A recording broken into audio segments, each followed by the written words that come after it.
Alright guys, so sa video na ito ay share ko sa inyo yung ng Insta360 X5, yung Insta Frame na less edit na.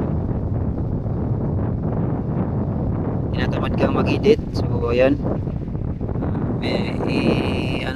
share ko sa inyo kung ano yung mga gamit ng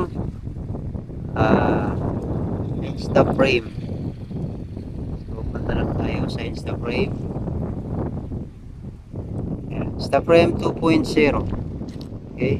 So, unang isi-share ko sa inyo ay yung follow mode. Right, virtual. Kasi meron tong bench lock. Ito naman ay follow. Tapos yung isa ay PB mode. So, yung follow mode muna ang ating susubukan.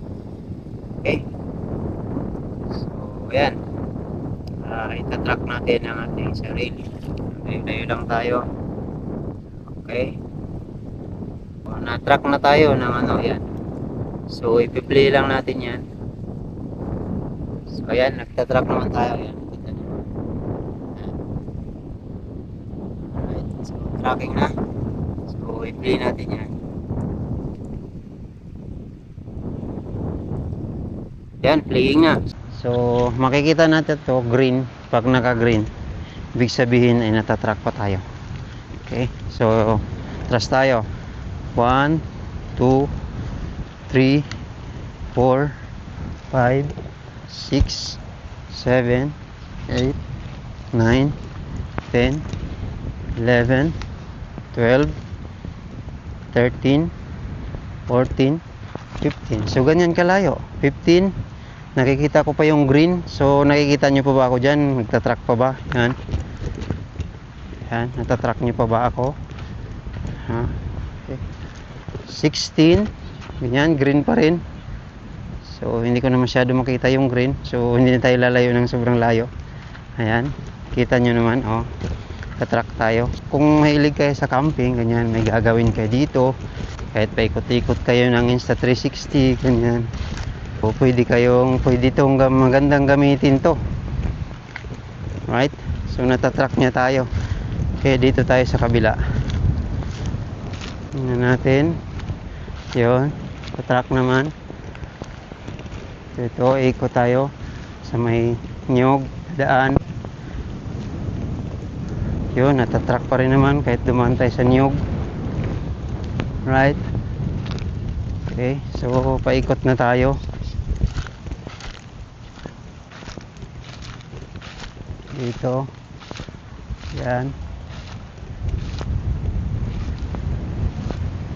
So yan, natatrack tayo ng maayos. So yan, dito tayo ngayon sa tabing dagat.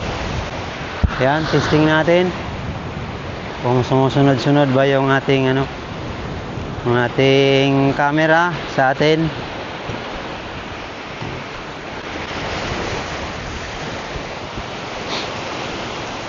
Yan. Naka-track pa ba sa atin yan? Yun, naka-green pa rin naman. So, sabihin nun ay nagta-track sa atin. Ayun, ang ganda ng dalampasigan dito. Linis. Pwede nga mag-grow camping dito. Oh, yun, ito ang kagandahan dito sa Insta Frame na ito, na track, follow mode. Pag magka-camping ka dyan, tapos pupunta ka dito sa dalampasigan. So, hindi mo na kailangan ilipat-lipat yung tripod mo o yung camera mo kung saan mo nakalagay yan. So, sunod-sunod yan sa'yo. So, pwede din to gamitin ni Ipo. Halimbawa, diba? Ito. Oh. Hop, hop. Sunod-sunod ka ba sa akin?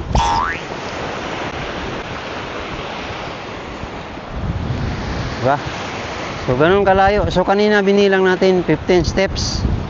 Abot pa. Hindi ko lang makalayo na masyado dahil hindi ko na makita yung kulay green.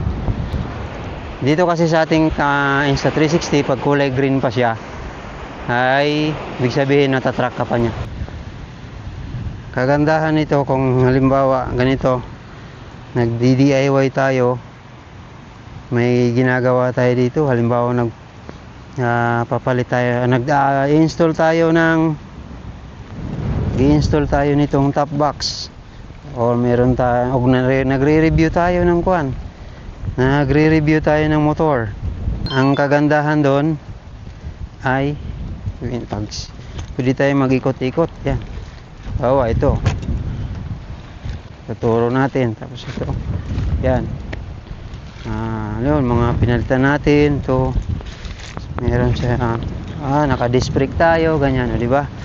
Or sa camping, paikot-ikot, ng re-review, di ba? Gandang to. At hindi na kailangan ng third person cameraman. Okay? Yun yung unang option doon sa Insta Frame 2.0.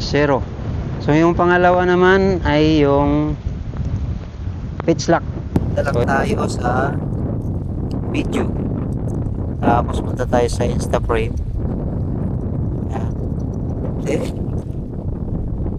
Excuse me.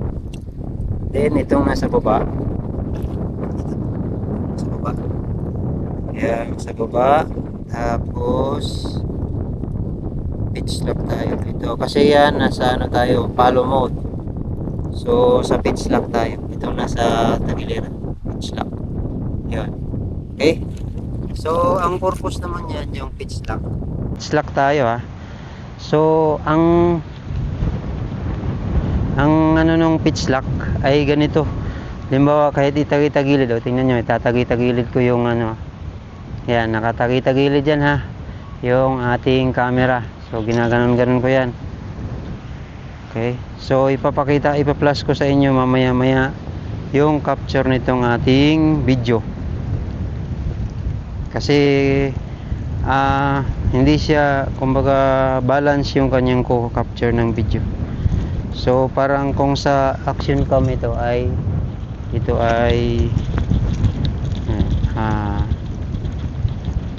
balancing, kalimutan ko yung term. Kaya hindi siya tumatagi-tagilid. Yan. Yan, yung tinatagi-tagilid ko na yan. Pero yung capture niyan sa taas, ito yung plus ko, yung capture niya. So, ito yung isa sa pictures na makukuha natin sa Instaframe 2.0. Okay? Kung meron kang Insta360 at hindi mo pa alam to, ay gamitin mo na tong pictures na ito. At ito ay meron din siyang pwede mong iikotin ng 360. Ito, subukan natin. Yan, iikot siya ng 360 rotation. Yan. Tapos may pwede ding pag ganun naman yung ikot. Ayan. Yan, 360 din siya. Kumbaga isang pindot mo lang ay makukuha mo na yung magandang 360 view pag ito ang gamit mo. Uli, 360 spin 360. Yun yung pictures niya. Tapos barrel roll naman ito, barrel roll. Ganun naman ang kanyang kuan. So yun, solid to kung ayaw mo kung gusto mo ng quick shot lang, walang edit na hindi ka mahirapan magpa 360 view at saka barrel roll, ganun. So yan, so kung nagustuhan mo ang ganitong content, so please subscribe to our channel at hit nyo na rin po yung notification bell para sa updated kayo sa lahat ng aming mga upcoming videos about motorcycle, Insta360 review, and siyempre yung ating mga moto travel. Hindi yan mawawala dahil every year meron kaming ginagawa ni Mrs. na long drive.